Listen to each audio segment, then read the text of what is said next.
Yaxshiyam sun'iy intellekt bor.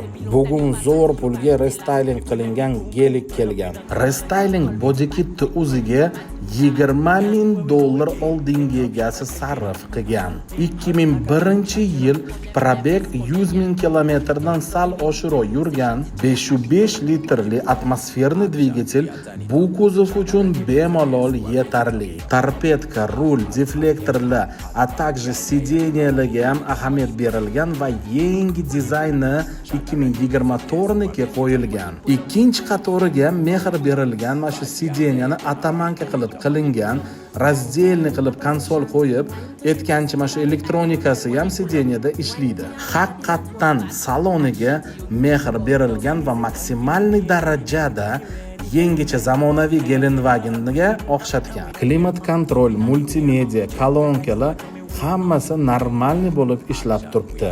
Oldi orqa fara, kuzovnoy elementlar, diskalar ham takoy chotki qo'yilgan. Ahamiyat beringlar, oldi lobavoy, orqa vetrovoy oynalar ham takoy bezramashni resniki turibdi. Yili sveji Gelenwagen olaman desanglar $150-200 ming bo'ladi. Endi bu avtomobilimiz $35,000 ga naqd sanab olib ketishingiz mumkin. O'ylab ko'ringlar, hisob-kitob qilinglar, tekshirib bosib o'ringlar.